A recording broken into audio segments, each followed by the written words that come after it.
properly, then you metabolize the calcium properly, and it's game, set, match. It is a completely different metabolic experience. It is a completely different personal experience.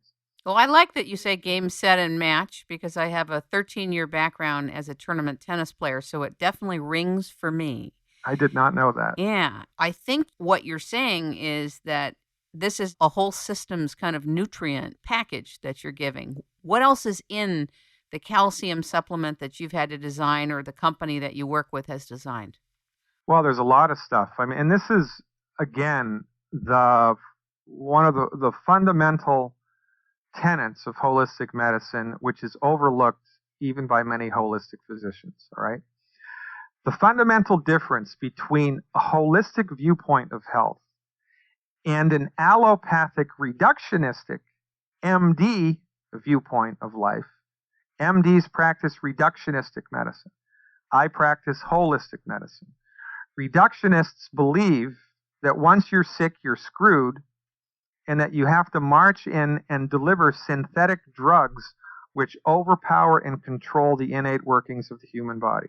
Also, one thing I want to cut in here, you also, on page 112 in your book, you talk about integrated medicine as a very misleading concept, and I want you to explain that to us, because a lot of people think that they're doing advanced whole systems medicine by going to an integrated medical doctor, and that this is like a hidden packaging term. Talk about it. Well, that the tiger never changes his stripes, right? So here's what happens.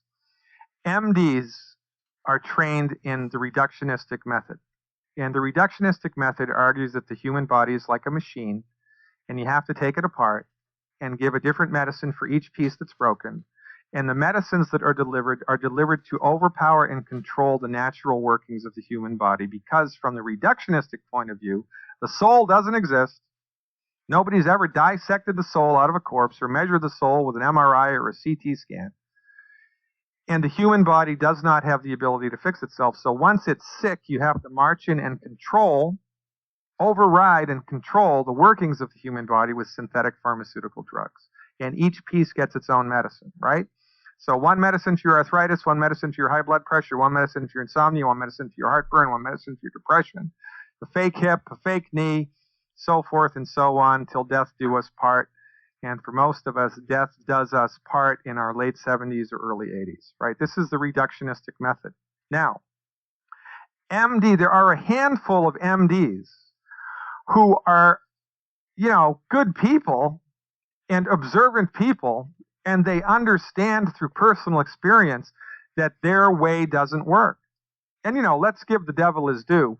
What reductionistic medicine excels at is trauma and surgery and infectious disease. Surgery when it's necessary. Most of the time it's not. When all you have is a hammer, everything looks like a nail.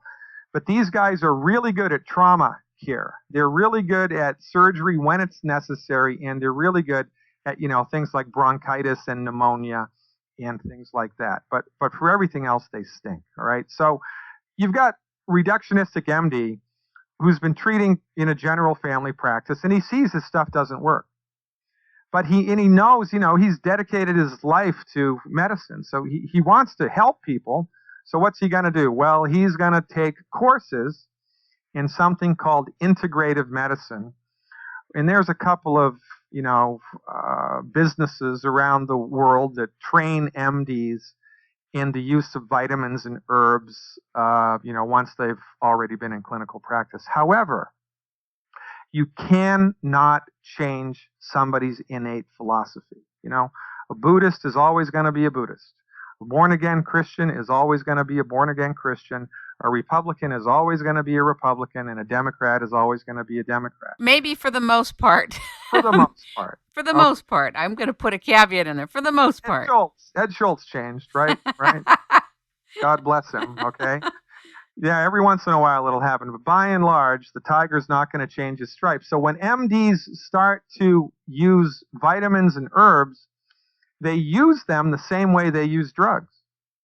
And this leads to something called fractionated nutrition. Like Linus Pauling was a perfect example.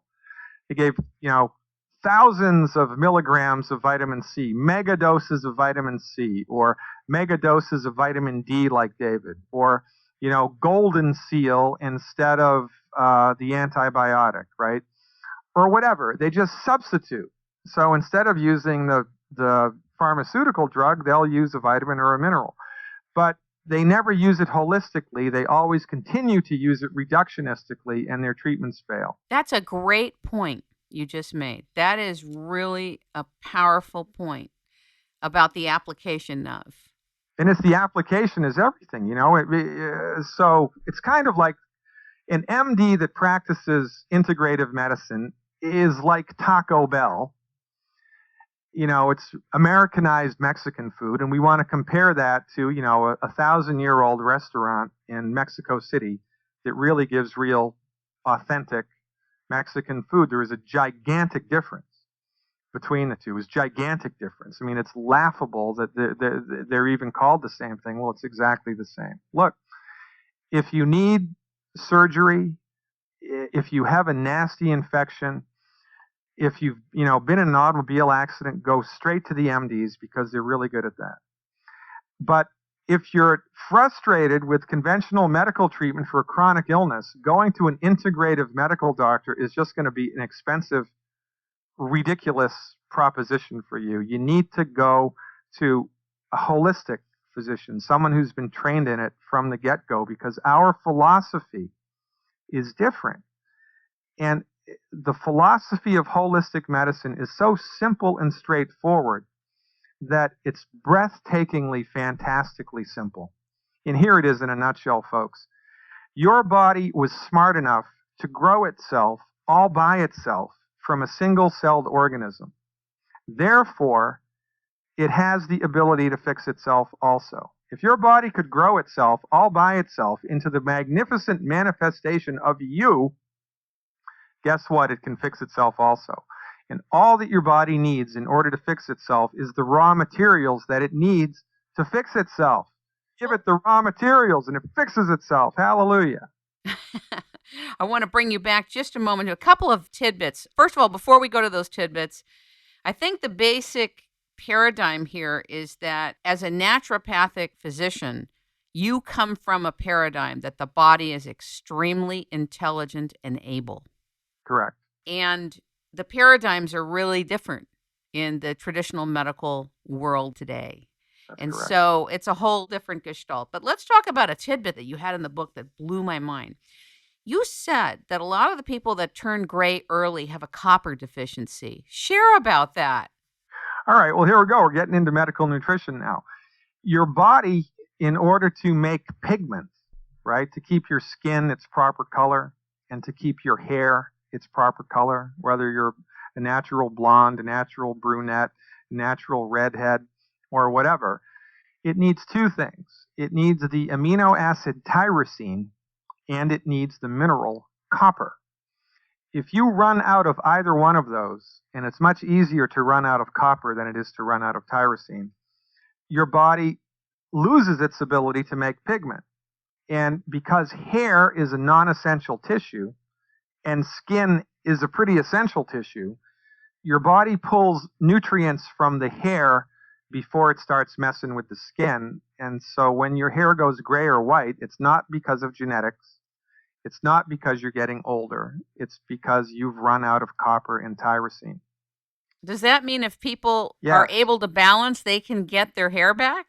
Yeah, they put it back and your hair comes back. I mean, you should have seen a picture of me 3 years ago. You wouldn't recognize me.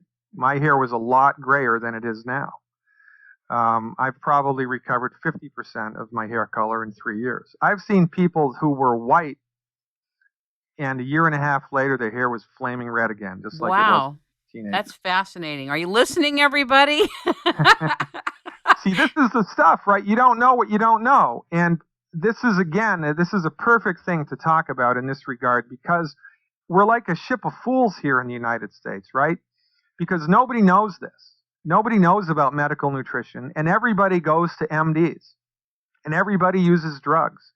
And because everybody is using drugs, and because everybody is going to M.D.s, everybody's health fails. Everybody's overweight. Everybody has white hair. Everybody's joints fail. Everybody needs a hip replacement. Everybody needs a knee replacement. Everybody gets type 2 diabetes or high blood pressure